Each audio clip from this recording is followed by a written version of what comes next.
Wow. What a series.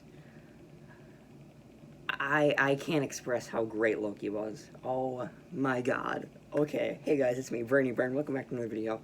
In this video, I'm going to be giving my thoughts on Loki as a series. Before we begin, I was going to make a review on WandaVision and Falcon and the Winter Soldier. Also, can I move this up? I was going to make a review on those two shows, but I just didn't get around to it. I'm making one for Loki, and I probably will make one for Bad Batch. I have a lot of stuff to say about that.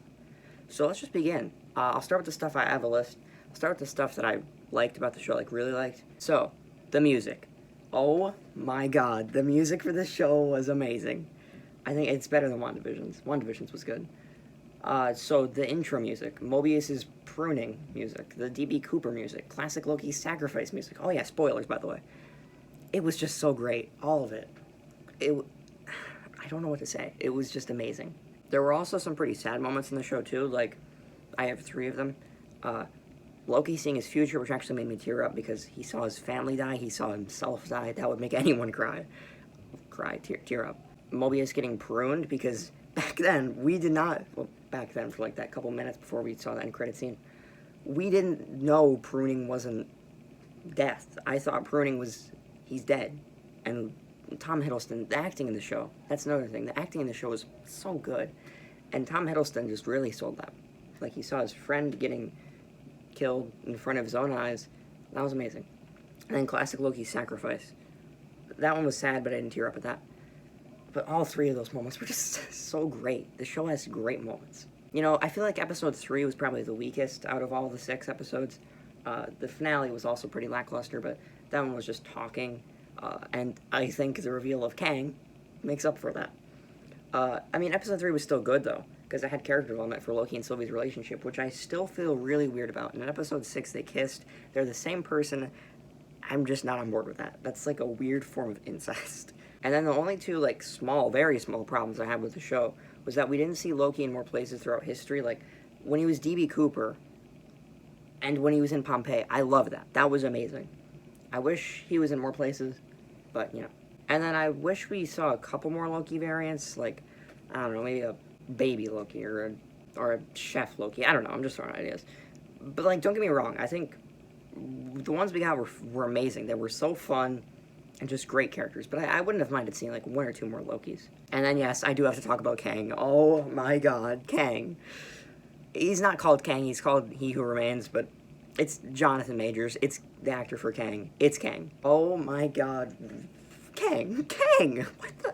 Like, this is Mephisto. Like, Mephisto only had, like, 1 or 2, like, very solid pieces of evidence, and then a line from Agatha. The devil's in the details. That's not the only place he is.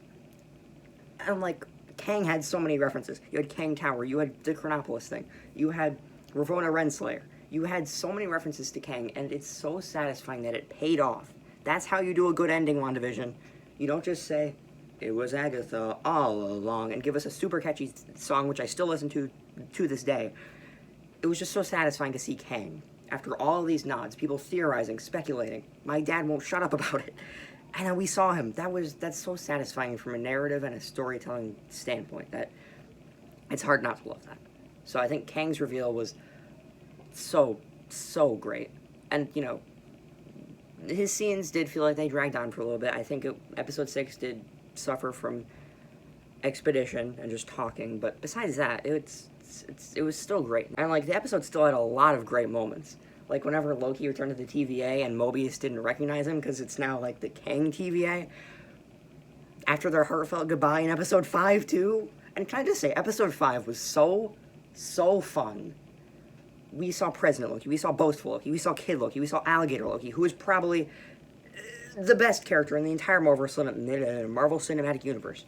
And then classic Loki and his sacrifice and the music, and how he saw his home one last time.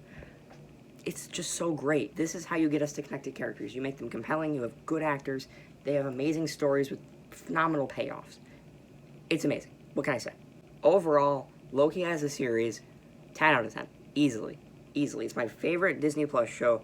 Here's a ranking of all of them, in case you care. But yeah, it was just a 10 out of 10 series. I have a couple small, very small problems, but besides that, phenomenal show. So, yeah, I'll see you guys in my next video, which hopefully is going to be the next episode of Fixing Fortnite.